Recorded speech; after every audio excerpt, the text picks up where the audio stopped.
చాలామంది Telangana college students అడుగుతా ఉన్నది ఏంటంటే, నిన్న ఎస్ఎఫ్ఐ బంద్ చేసింది.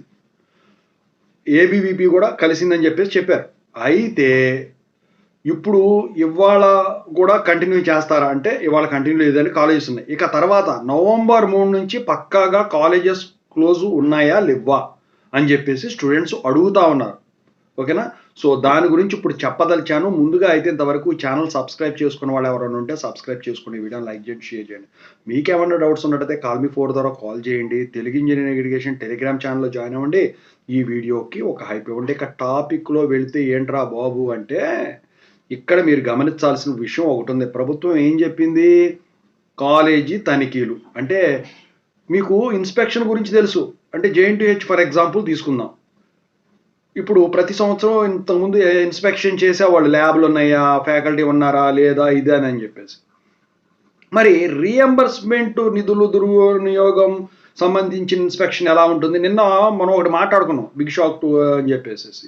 అయితే అదొక్కటనే కాదండి, అదొక్కటే చెక్ చేయరండి. బుక్లో పలానా స్టూడెంట్ ఉన్నాడా లేదా ఇవన్నీ అదొక్కటే చెక్ చేయరు.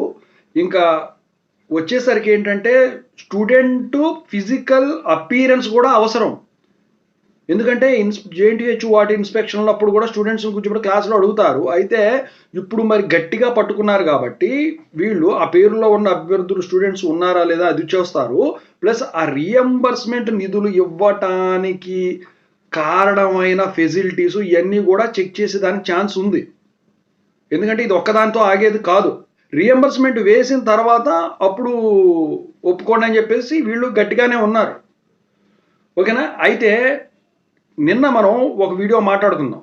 ఏంటంటే, ఈ డబ్బులు ఏవైతే నిధులు రిలీజ్ అయినాయో అవి మనవి కావని చెప్పేసి. అయితే ఇప్పుడు వీళ్ళు నవంబర్ 1 వరకు సమయం ఇచ్చారు కాబట్టి, నిన్న ఎస్ఎఫ్ఐ బంద్ కూడా సక్సెస్ఫుల్గా అయిపోయింది కాబట్టి, ఇప్పుడు నవంబర్ 1 అంటే రేపే కాబట్టి, రేపు లోపు డబ్బులు గనక పడిపోయినాయి అనుకోండి, ఎంతో కొంత ఏదో ఒకటి తర్వాత సంగతి. ఈ చర్చలు కూడా ఏం లేవు అంటున్నారు. ఇక పడినాయి అనుకోండి, ఇస్తానన్న డబ్బులు కానీ ఏదైనా కానివ్వండి, ఇస్తానన్న డబ్బులు 800 కోట్లు 900 కోట్లు ఇవ్వాలి ఇంకా అని అన్నారు. అంటే వాళ్ళు ఒప్పుకున్న దాంట్లో ఇస్తే మాత్రం నవంబర్ 3 నుంచి కాలేజీలు నడుస్తాయి, ఇవ్వకపోతే నడవు. అయితే నేను అనుకోవడం ఏంటంటే, ఈ ఇన్స్పెక్షన్ అనేది కండక్ట్ చేస్తారు ఎప్పుడైనా కానివ్వండి, అది పక్కనెట్టేసండి. వీళ్ళు కాలేజీ స్టూడెంట్స్ని ఇబ్బంది పెట్టే పరిస్థితులు అయితే ఇక ఉండవు నాకు తెలిసి. ఎందుకంటే ఇప్పటికే అకాడమిక్ ఇయర్ వెనక్కపోయినాయి.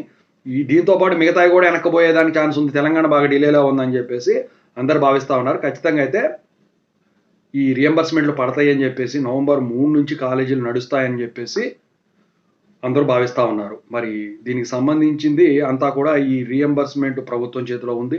ఆ తర్వాత తీసుకోబోయే కాలేజీ యాజమాన్యాల చేతిలో అయితే ఉన్నాయన్నమాట. ఇన్స్పెక్షన్ ఏముంది, ఎట్లాగో ఫిజికల్ అన్నీ ఉంటాయన్నమాట. ఈ డబ్బులు పట్టడమే తర్వాత, లేకపోతే చాలామంది రోడ్ల మీద పడే పరిస్థితి ఉంది. అది ఓకేనా? Thank you so much.